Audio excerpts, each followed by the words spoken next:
നമസ്കാരം, ഗുരുകുല ഭാരതത്തിന്റെ PSC ക്ലാസ്സിലേക്ക് സ്വാഗതം. എൻ്റെ പേര് അനിൽ. ഇന്നത്തെ ക്ലാസ്സിൽ മലപ്പുറം ജില്ലയിലേക്കും തിരുവനന്തപുരം ജില്ലയിലേക്കും നടന്ന എൽ.ഡി. ക്ലർക്ക് പരീക്ഷയിലെ ഗണിത വിഭാഗത്തിൽ നിന്നുമുള്ള ഒരു ചോദ്യത്തിനുണ്ടായ ഡൗട്ടാണ് ക്ലിയർ ചെയ്യുന്നത്. ശ്രദ്ധിക്കുക. മേൽപ്പറഞ്ഞ പരീക്ഷയിലെ ചോദ്യങ്ങളും ഉത്തരങ്ങളും വിശദീകരിച്ചുകൊണ്ടുള്ള വീഡിയോകൾ അപ്ലോഡ് ചെയ്തിട്ടുണ്ടായിരുന്നു. ആ വീഡിയോയിലെ രണ്ടാമത്തെ പാർട്ടിൽ നിന്നുമുള്ള ഒരു ചോദ്യമാണ് ഇവിടെ വിശദീകരിക്കുന്നത്. അതായത് 11ാമത്തെ ചോദ്യം. ചുവടെ കൊടുത്തിരിക്കുന്നവയിൽ വലുതേത് എന്നൊരു ചോദ്യമായിരുന്നു തന്നിരുന്നത്. അവിടെ ഓപ്ഷനിൽ 4 ഗുണിതരൂപങ്ങളും ഉണ്ടായിരുന്നു. അതായത് ആ തന്നിരിക്കുന്ന 4 ഗുണിതരൂപങ്ങളിൽ നിന്നും വലുതേത് എന്ന് കണ്ടുപിടിക്കുക. നമുക്ക് വേണമെങ്കിൽ അത് ഗുണിച്ച് കണ്ടുപിടിക്കാം. അപ്പോൾ നമ്മൾ ചെയ്ത രീതി ഇവിടെ തന്നിട്ടുണ്ട്. എന്നാൽ ഞാൻ ആ ചോദ്യം പറയുന്ന സന്ദർഭത്തിൽ തന്നെ ഗുരുകുല ഭാരതത്തിന്റെ പ്രിയപ്പെട്ട സുഹൃത്തുക്കളോട് ആർക്കെങ്കിലും ഈ ചോദ്യം എളുപ്പരൂപത്തിൽ സോൾവ് ചെയ്യാനുള്ള മാർഗം അറിയാമെങ്കിൽ അത് ഷെയർ ചെയ്യണമെന്ന് അഭ്യർത്ഥിച്ചിരുന്നു. ഇവിടെ ഗുരുകുല ഭാരതത്തിൽ നീതു എന്നൊരു സുഹൃത്ത് അതിനുള്ള എളുപ്പമാർഗം നിർദ്ദേശിച്ചിട്ടുണ്ട്. നമുക്ക് ആ മാർഗം എന്താണെന്ന് കാണാം. ശ്രദ്ധിക്കുക. 11ാമത്തെ ചോദ്യം ഇതാണ്. ചുവടെ കൊടുത്തിരിക്കുന്നവയിൽ വലുതേത്? ഓപ്ഷൻസ് തന്നിരിക്കുന്നു.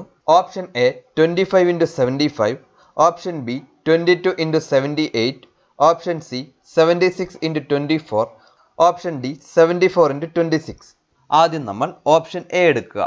ഓപ്ഷൻ എ 25 × 75 എന്നാണ് തന്നിരിക്കുന്നത്. ഞാനിത് വിശദീകരിച്ചപ്പോൾ തന്നെ പറഞ്ഞിട്ടുണ്ടായിരുന്നു. ഈ സംഖ്യകളെല്ലാം കൂട്ടിയാൽ തന്നെ നമുക്ക് 100 കിട്ടും. അതായത് 25ഉം 75ഉം കൂട്ടിയാൽ 100 കിട്ടും. 22ഉം 78ഉം കൂട്ടിയാൽ 100 കിട്ടും. 76ഉം 24ഉം അതുപോലെ 74ഉം 26ഉം കൂട്ടിയാലും 100 കിട്ടും. അപ്പോൾ നമുക്ക് ഇവിടെ ഈ 100ന്റെ പകുതിയായിട്ടുള്ള 50നെ നമുക്ക് ബേസ് ആയിട്ട് എടുക്കാം. അങ്ങനെ എടുത്ത് നമുക്കൊന്ന് ചെയ്ത് നോക്കാം. ആദ്യം നമുക്ക് 25നെ 50 - 25 എന്ന് എഴുതാം. അതുപോലെ തന്നെ 75നെ 50 + 25 എന്ന് എഴുതാം. ഇവിടെ നമ്മൾ ശ്രദ്ധിക്കുക. 25നെ നമ്മൾ 50 - 25 എന്ന് എഴുതി. 75നെ നമ്മൾ 50 + 25 എന്ന് എഴുതി. അടുത്തതായി നമ്മൾ 25നെയും 75നെയും തമ്മിൽ ഗുണിക്കുന്നു. 25 × 75നെ നമുക്ക് 50 - 25 × 50 + 25 എന്ന് എഴുതാം. അതായത് 25ന്റെയും 75ന്റെയും സ്ഥാനത്ത് അതാത് വില ഇട്ട് കൊടുത്തിരിക്കുകയാണ് നമ്മളിവിടെ ചെയ്തിരിക്കുന്നത്. ഇവിടെ ശ്രദ്ധിച്ചു നോക്കിയാൽ നമുക്കൊരു സമവാക്യം ഓർമ്മ വരുന്നതാണ്. a - b × a + b. നമ്മൾ പഠിച്ചിട്ടുള്ളതാണ്. a - b × a + b ചെയ്താൽ നമുക്ക് a² - b² കിട്ടും. ഇത് നമ്മൾ ചെറിയ ക്ലാസ്സിൽ തന്നെ പഠിച്ചിട്ടുള്ളതാണ്. ആ സമവാക്യം ഇവിടെ നമ്മൾ ഓർത്തെടുക്കുക. അതായത് a - b × a + b = a² - b². ഇനി നമുക്ക് എയുടെയും ബിയുടെയും സ്ഥാനത്തേക്ക് വിലകൾ ഇട്ട് കൊടുക്കാം. അതായത് ഇവിടെ നമുക്കപ്പോൾ എഴുതാം 50 - 25 × 50 + 25 = 50ന്റെ സ്ക്വയർ - 25ന്റെ സ്ക്വയർ. ഇവിടെ നമ്മൾ ഇങ്ങനെ എഴുതാൻ കാരണം a - b ആണ് 50 - 25, a + b ആണ് 50 + 25. അതുകൊണ്ടാണ് എയുടെ സ്ഥാനത്ത് 50ഉം ബിയുടെ സ്ഥാനത്ത് 25 കൊടുത്തത്. ഇനി ഞാൻ നിങ്ങളോട് പറയുന്നത്, നിങ്ങളിത് ക്രിയ ചെയ്യാൻ പോകണ്ട.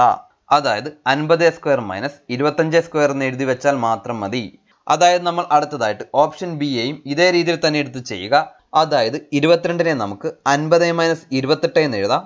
78നെ നമുക്ക് 50 + 28 എന്ന് എഴുതാം. അതിനുശേഷം ഇതേ ക്രിയകൾ ചെയ്തു വരുമ്പോൾ നമുക്ക് കിട്ടും 22 × 78 എന്ന് പറയുന്നത് 50ന്റെ സ്ക്വയർ - 28ന്റെ സ്ക്വയർ ആയിരിക്കും. നിങ്ങളിത് ചെയ്തു നോക്കിയാൽ നിങ്ങൾക്ക് ഇതേ രീതിയിൽ തന്നെയാണ് കിട്ടുന്നത്. അതിനെ നമ്മൾ ക്രിയ ചെയ്യേണ്ട, അവിടെ തന്നെ നിർത്തുക. അതിനുശേഷം ഓപ്ഷൻ സി എടുക്കുക. അവിടെ നിന്ന് നമ്മൾ 76 × 24 എന്ന് എടുക്കുക. അവിടെ നമ്മൾ ഇതേ ക്രിയകൾ ചെയ്തു വരിക. അപ്പോൾ നമുക്ക് 76 × 24 50ന്റെ സ്ക്വയർ - 26ന്റെ സ്ക്വയർ എന്ന് കിട്ടും.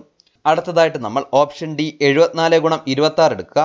അവിടെയും ഇതേ ക്രിയകൾ ചെയ്തു വരുമ്പോൾ നമുക്ക് 74 × 26 50ന്റെ സ്ക്വയർ - 24ന്റെ സ്ക്വയർ എന്ന് കിട്ടും. നിങ്ങൾ ഇതേപോലെയുള്ള കുറേ കണക്കുകൾ ചെയ്തു നോക്കുകയാണെങ്കിൽ നിങ്ങൾക്കും സ്വാഭാവികമായിട്ട് വളരെയധികം വേഗത്തിൽ തന്നെ ഏത് സംഖ്യ കുറയ്ക്കണമെന്ന് കിട്ടുന്നതാണ്.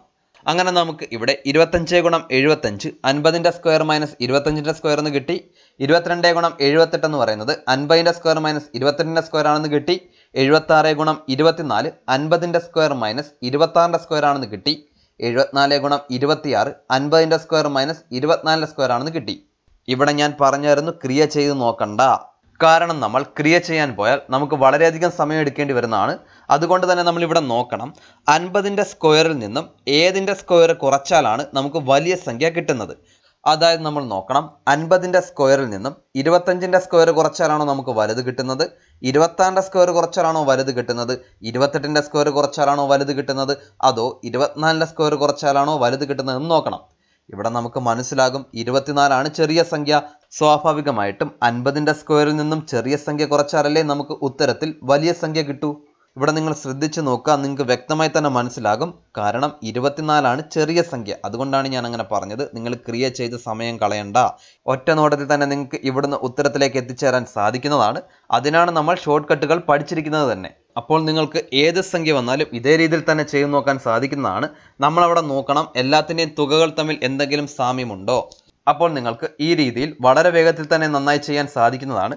ഈ പറഞ്ഞ മാർഗം നിങ്ങൾക്ക് ഏവർക്കും തന്നെ വളരെയധികം വ്യക്തമായി മനസ്സിലായെന്ന് വിശ്വസിക്കുന്നു. ഇത്രയും നേരം ഈ വീഡിയോ കണ്ടതിന് ഒരുപാട് നന്ദി. വീഡിയോ ഇഷ്ടപ്പെട്ടുണ്ടെങ്കിൽ ലൈക്ക് ചെയ്യുക. കൂടുതൽ വീഡിയോസിന് വേണ്ടി സബ്സ്ക്രൈബ് ചെയ്യുക. താങ്ക്